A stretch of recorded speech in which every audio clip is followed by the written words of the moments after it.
आगे आचार्य कहते हैं देव मूढ़ता, देव का स्वरूप, सच्चे देव का स्वरूप आचार्य ने बतला दिया।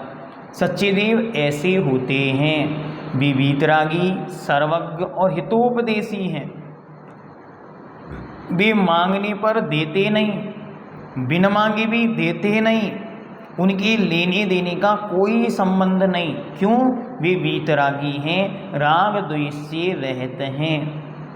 तो क्या करता है? जो देव मूढ़ता के विषय में फंसा हुआ जीव है वो अपने राग द्वेष के निमित्त से क्या करता है? तो श्लोक नंबर 23 में कहते हैं वरोपलिप्सया शावान् राग द्वेष मलीमसः देवता यदुपासीत देवता मूढ़मुच्यते वरोपलिप्सया सावान् रागद्वेषमलीमसः देवता यदुपासीत देवता मूढ़मुच्यते। क्या करना? एक एक शब्द को ध्यान से। वरोप लिप्स्यासा वान रागद्वेष मलीमसः देवता यदुपासीत देवता मूढ़ मुच्यते। वरोपलिप्सया, वरदान प्राप्त करने की इच्छा से। वर उपलिप्सया, वरदान प्राप्त करने की इच्छा से। आशावान, आशा से युक्त हो, मेरा ये कार्य सिद्ध हो, इस आशा से। राग द्वेष मलीमसा, राग द्वेष रूपी मल से मलिन। देवता, देवों की, यत जो, उपासीत उपासना की जाती है, आराधना की जाती है, पूजा की जाती है, इनके पास जाया जाता है, तत् वह देवमूढ़ता, देवमूढ़म, देवमूढ़ता अर्थात देव के विषय में की गई मूर्खता उच्यते, कही जाती है। सबसे पहला क्या कहा? वरोपलिप्सया शावान्, वर की इच्छा से, मुझे वरदान की प्राप्ति हो, पुत्र प्राप्ति, रोग मुक्ति, धन लाभ जैसे लौकिक लाभों के लिए रागी द्वेषी देवताओं की पूजा करना। मेरे परिवार पर कोई संकट ना आए। आज आप देखें शादी विवाह, बच्चों की उत्पत्ति, बच्चों के गर्भ प्रसव काल, क्या क्या करते। पूछा ये क्यों करते? अरे इन पर कोई संकट ना आए, बस इनके संकट के निवारण के लिए इन देवी, उन देवता जिनका कोई स्वरूप नहीं, जिनका कोई आकार नहीं, उनकी पूजा की जाती है। अच्छी तरह पूछने पर कुछ नहीं पता, कोई नहीं जानता ये क्या है, कब से हो रहा है। हमारी सासू माँ करती थी सो हम करते हैं। उन सासू माँ के पास जाके पूछा आप कब से कर रही हैं, आपने क्या देखा, क्या हुआ? नहीं नहीं, हम कुछ नहीं जानते, हमारी सासू माँ करती थी सो हम करते हैं। हमारे पिताजी करते थे सो हम करते हैं। पिताजी के पास जाके पूछो, वे कहते हमारे पिताजी दादाजी करते थे सो हम करते हैं। कुछ उनको ज्ञात नहीं, उनको बोध नहीं। इसलिए आप सम्यक ज्ञानी हैं, अच्छी तरह शास्त्रों के मर्म को समझ रहे हैं, सुन रहे हैं, सो विवेक पूर्वक निर्णय करें। आदरणीय पंडित प्रवर सदा सुखदास जी ने इस ग्रंथ की एक महान टीका लिखी है। उस टीका को हर एक व्यक्ति को अपने जीवन में आद्योपांत पूरा पढ़ना चाहिए, और मेरी तो भावना है कि अवश्य एक बार उसकी भी वाचना हो, जिससे जीवन में और जितने जितने मिथ्या राग रंग लगे हुए हैं, जिन शासन की उपासना करते हुए भी खोटे देवी देवताओं के दरबार पर जीव जा रहा है। पूछा क्यों भाई, क्यों जा रहा है? कहता है क्योंकि हमें पता है भगवान तो बीतरागी हैं, वे देते नहीं, हम बड़े आदमी हैं, मांग सकते नहीं। अब हम सम्यक दृष्टि हैं सो मांगते नहीं, वे वीतरागी हैं तो देते नहीं, लेकिन अब हमें चाहिए तो कहाँ जाएं? इसलिए हम तो राग द्वेषी देवताओं की शरण में चले जाते हैं।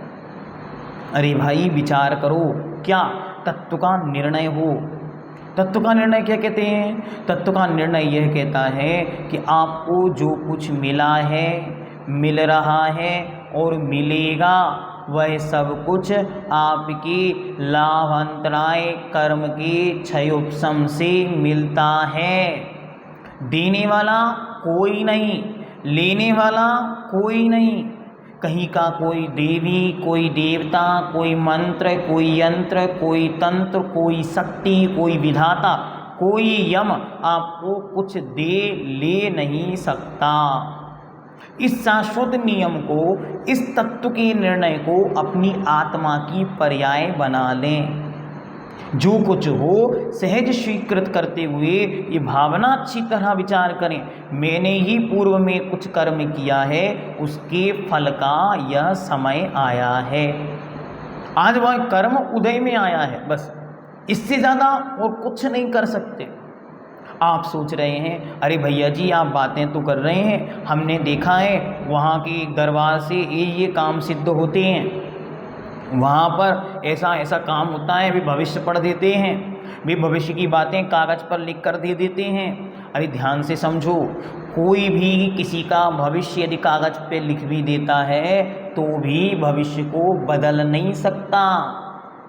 बहुत अच्छी तरह ध्यान से समझना, कोई भी किसी के भविष्य को कागज़ पर लिखकर या बोलकर पढ़कर दिखा दे, लेकिन उसे बदल नहीं सकता। इसलिए आप निर्णय कर लें कि हम मिथ्या दरबारों, खोटे देवी देवताओं की उपासना नहीं करेंगे, इनकी शरण में नहीं जाएंगे। ये मिथ्यात्व की शरण हमारी आत्मा की पर्याय से बिल्कुल भिन्न है। ये हमारी आत्मा का धर्म नहीं। हम अपने आत्म कल्याण के क्षेत्र में यहाँ आए हैं, गृहस्थ हैं, सो जिनेंद्र भगवान की निर्दोष निकांच भक्ति करें। और कदाचित किसी चीज़ की अपेक्षा है, कुछ चीज़ प्राप्त करने की भावना है, सो अपनी लाभ अंतराय कर्म के क्षयोपशम की वृद्धि करें, अर्थात दान पूजा करें।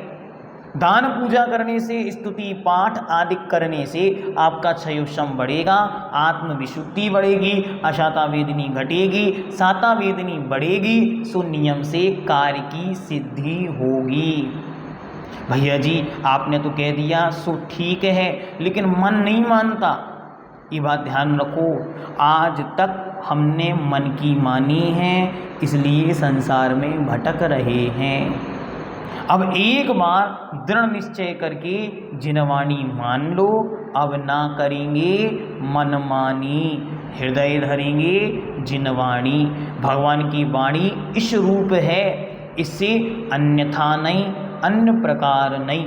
जिन शासन में कोई ही वस्त्रधारी पूज्य नहीं होता, चाहे वो आपको कितना भी ज्ञान दे दे, चाहे वह कितना भी अच्छा वक्ता हो, प्रवचनकार हो, श्रेष्ठ तपस्वी ही क्यों ना हो, लेकिन जब तक कपड़े हैं तब तक वह पूजा का पात्र नहीं। यदि उसकी पूजा की गई सो वह आपके क्या कोई भी उपकारी हो, इन्होंने उन पर उपकार किए, उन्होंने इन पर उपकार किए, अरे भी किन्हीं के उपकारी रहे हों, आपके कोई नहीं है, ना वे आप पर किसी प्रकार का कोई उपकार कर सकते हैं। देवताओं में साफ अनुग्रह की शक्ति होती है, वे अच्छा और बुरा कर सकते हैं, लेकिन किनका, जिनके पुण्य का योग होगा उनका अच्छा हो सकता है, और जिनके पाप कर्म का उदय होगा उनका ही बुरा होगा।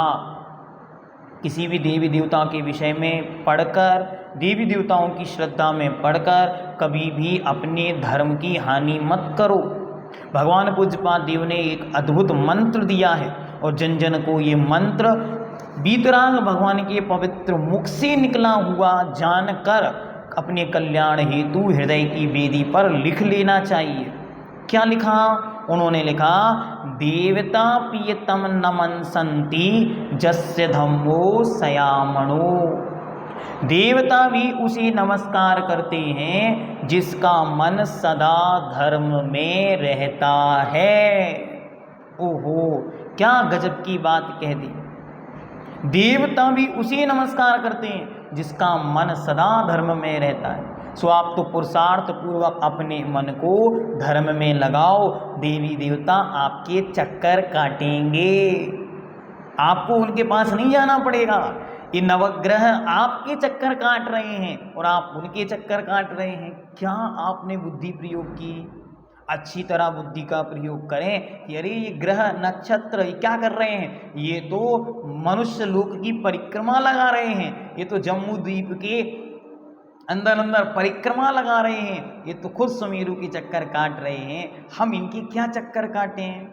सो आप किसी भी की कुंडली में आकर, वास्तु दोष में आकर या अन्य किसी भी प्रकार के मिथ्या लक्षणों, मंत्र तंत्र यंत्र आदि में उलझकर वीतराग मार्ग को दूषित ना करें। हमेशा ये संकल्पबद्ध रहें कि ये पवित्र जिन शासन महान दुर्लभता से मिला है, ये तो निश्चेयस और अभ्युदय दोनों सुखों का दाता है। मैं तो सच्चे मन से णवोकार मंत्र और जिनेंद्र भगवान की सेवा करते हुए इस पर्याय का विसर्जन करूं। कभी भी देवी देवताओं के चक्कर में उलझना नहीं। ये देवी देवता क्या करते हैं बहुत अच्छी तरह समझो। यहाँ पर किसी व्यंतर है, उसके माध्यम से ये परंपरा परिपाटी चलती है और ये एक पीढ़ी से दूसरी पीढ़ी, दूसरे से तीसरी पीढ़ी क्रमशः बढ़ती चली जाती है। साल भर में एक श्रीफल बस, अरे एक श्रीफल पीढ़ी दर पीढ़ी मिथ्यात्व को लेकर जा रहा है। इसलिए इन सब खोटे कार्यों से बचें और अपने आप को दृढ़ श्रद्धानी बनाते हुए आगम की आज्ञा का पालन करें। आगम की आज्ञा ही, जिनेंद्र भगवान की आज्ञा ही हमारे प्राण बन जाएं। प्राण जाएं पर भगवान के वचन ना जाएं।